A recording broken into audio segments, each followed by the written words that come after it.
Hi. So I've been working on the Nova, and as you've seen from past videos, I'm now working on trying to get this Nova on the road.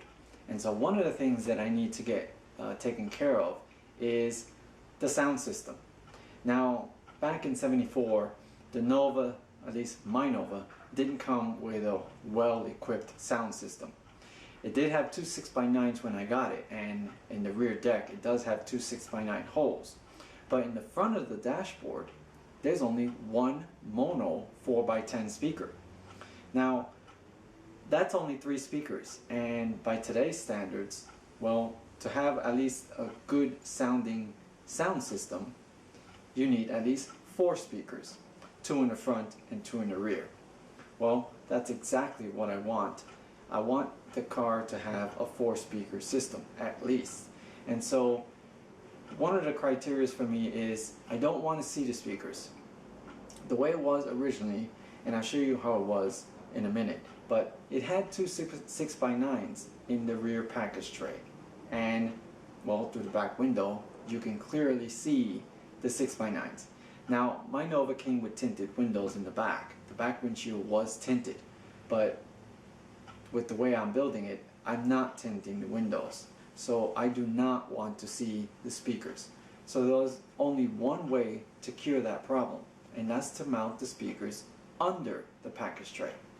So I had to figure out how to do that, and it took me a little time, but I figured it out, and through some tests, I got it to where I'm happy with it, and I'm going to share that with you today. So when I got the Nova, this is what it had. It had 2 big 6x9 speaker grill covers peeking through the back window. Now, I really don't like that look, and I don't want to put 2 big grill speakers in the back window. I want this back package tray panel to be nice and smooth, so those speaker grills cannot be there. So the first thing I had to do was remove the package tray and make a new one. So I bought this 4x8 sheet of press, I guess it's press board, and it's laminated white in the front, and it's just pretty much compressed cardboard in the back, and it's more like wood than cardboard, so it's really durable. So I cut myself a piece, as you can see there. Now, using that package tray as a template, I made a new one. If you saw from the last video, it was in white and it was already installed in the car, but I had done work on it, and so I'm going to show you what I did. It's painted black with enamel paint, and for the speaker holes, well, you can see that I drilled a whole bunch of holes. Now, just to let you know, each of these speaker holes, at least the big hole, the big picture, each of these contains 309 little holes. So I drilled a total of 618 holes in this panel. Now, to get those holes, what I did was I went online and I printed out a sample of what the holes would be. And so basically, after I had that, I put it on a photo program and I cut out a section of these holes because I wanted the spacing. Then what I did was I took that piece that I cut out and made a copy of it and opened up a new page on the photo program, and I cut and paste that same image over and over and over again until I have one big template. And so this is the first step. The second step is to get a piece of plexiglass, and so you need to make a mark of the holes, of the speaker hole, the big hole. And so after you have that, all you have to do is take your plexiglass, put it on top of your template, and align the holes where you would want them, and just start drilling right through the plexiglass into the holes. Now the trick is, when you get this to be printed out, you want these holes to be the same size as the drill bit you're going to be using. So in my case, I decided to use a 9/64 inch drill bit. And so you can see here, it's exactly the same size. Now in order for me to get that size, I had to play around with the printing settings. But I got it, and that's the end result. And that's how I got my 309 holes in each. So total, I did almost 1,000 holes with the 309 here, 309 there, and 309 there.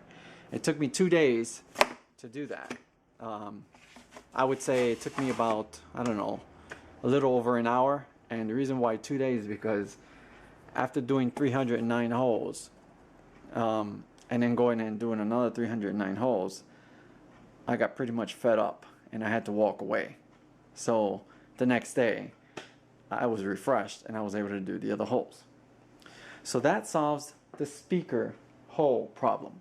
Now to cover it, what I plan on using is speaker fabric. So you can see here. And so this is what I'm going to use to cover that, so that way it looks nice, and that will pretty much be done. Then all I would have to do is duplicate what the factory did with the edge, which was a vinyl strip with some foam, and I'll just have to do that at the very edge so that I can attach it to the back panel. So after that panel was done, my attention was focused on trying to make this a little bit better. And so what I decided was sound deadening this whole steel section of the package tray, so I can limit the vibrations and to get the most out of my sound. And so on the bottom here, inside the trunk, I also sound deadened the section under this portion of the package tray. Since obviously I can't get to it from the top, I decided to do it from the inside of the trunk. And so that will limit the vibrations, hopefully, and that'll maybe enhance the sound just a little bit, and at the same time quiet down the car.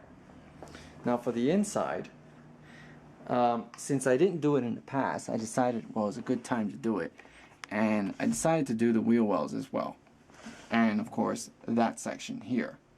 So I did that on both sides, and that will quiet down the car just a little bit and hopefully eliminate any unwanted sound.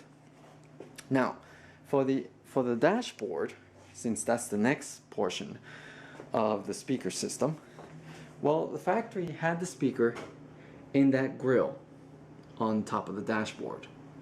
And so what I did was I needed to get the speaker out so that I can see what I'm working with and maybe get some ideas. So I removed my air conditioning vent that was positioned here, and so that gained me access to the bracket that the original speaker is bolted to. So it's just one 8mm bolt, and I pulled that bolt out, and the speaker, I was able to remove it from this hole. So here's the 4x10 speaker found in the dashboard of the Chevy Nova, and the first thing I needed to do was remove the basket material from the speaker, the actual speaker cone material. So after I did that, the second thing I decided was I wanted to get rid of the magnet that was in there. And so when you turn this over, there's a foil that covers the magnet on both sides. So basically remove the foil and you'll notice that this whole thing is not a magnet. In fact, the magnet is this little tiny thing. So upon seeing that, I needed to get it out, so I found that by heating it with a propane torch right here, it will loosen up the glue that attaches this magnet to this portion of the basket. So I heated it up and got the magnet out. So after I did that, I took some measurements and I decided that the best thing for me to do was to use this basket for two 3.5-inch speakers. Now, I could have used 4-inch speakers, but I'll show you why 3.5 works out much better. After I received my speakers, as you can see, these are my 3.5s. When I pulled them out of the packaging, I noticed that the packaging has pretty much a template for me to use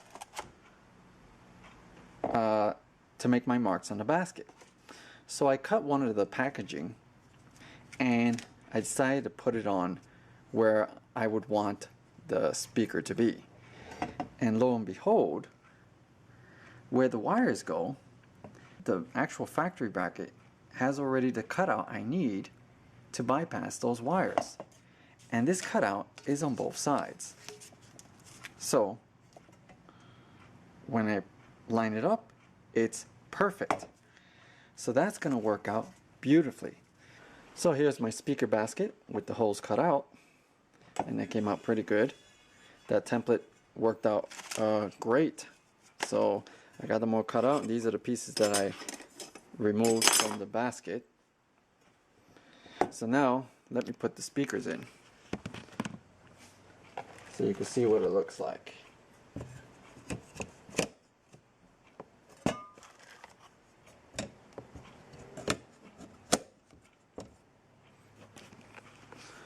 So there's my new 2-speaker for the dash, 2-speaker setup. So that works out beautifully. And you can see where the wires, there's clearance for the wires. And the way I'm going to route them is I'm going to pass them into that hole, and they're going to come out from where the magnet was. And here's the bottom look of it, so you can see how nice it fits in there. It came out really sweet. So the only thing left to do is to paint this black, because I don't want it to, number one, rust on me because it's now exposed, and number two, I don't want to see anything when you look down that grill. I don't want to see the speakers, I don't want to see any coloration or anything like that. So everything has to be black. And the factory originally had this covering the old 4x10 speaker. And obviously I can't use this because you can see there's paint all over it from when I did the dashboard. But what I am going to do is I'm going to wrap this with some speaker cloth that I have, whatever I have left over from doing my package tray. So once I do the package tray, and if I have some leftover speaker cloth, I'm going to just wrap it so that when this gets installed under the dash, you don't see anything. Basically the speaker cloth would have wrapped up all of this, and it would just look like this, except it won't have paint on it. So I'm going to get to work on that, and that's pretty much done for my modification for this front speakers. So after carefully thinking over how I'm going to wrap this with the speaker cloth, I decided that I needed to make a grill. Now I had this, which I've had for many years from doing various projects, and this is just left over, and I decided that this would make a great speaker grill. So I made this to go around my factory bracket, and so that would make it very easy to just wrap my speaker cloth around this, and when it's placed in the factory dash, it'll be nice and flat, just like the original. So here it is, pretty much the finished product. You can see now that everything's painted black, it looks really, really nice. My homemade speaker grill just looks awesome on top of my invention, my entire setup. Now when I went to install this speaker grill, I wanted to make sure there was no metal to metal contact. So you can see, you can kind of see, there's foam wrapped all the way around the perimeter of the entire speaker basket, the factory speaker basket. And this is the foam right here. This will give it a nice tight squeeze when I went to install this. and at the same time prevent any metal to metal contact. I also put some little squares on top of the tweeters so I don't have any rubbing issues there. And when I went to install the speakers, I put some between the speaker basket, the factory speaker basket, and the 3.5-inch speaker, so that way I don't have any metal to metal contact, and of course no vibration issues. Now here's the wiring. I decided to go with some 16 gauge wire, you see there, because the wire that came with the speakers are just cheesy, really thin, and I didn't think they were good enough, so I decided to upgrade, and I routed it just as I wanted it to go down that hole, and I put some wire ties, and then here it is on the bottom, more wire ties, and it's all bundled together. And the plan is to actually have some wire loom bundle this all together so that it looks nice and neat. And then I marked off what's left and right and what's negative and positive, because all the wires are red. Now the only thing left to do for this is to wrap it with my speaker cloth. And so here's the speaker cloth. You can see how thin it is. You can see right through it. But when it goes on top of the on top of the whole thing, because everything is black, we don't have any variations in colors. So that's gonna look really nice when that's all said and done. So that's it. Now this gets installed in the car, and I did test to see if this fits, and it fits in nicely because, well, it's the same exact size as the factory basket. And I'm just gonna wrap it and get it all done, and I call this project complete. So I hope you enjoyed. Thank you very much for watching.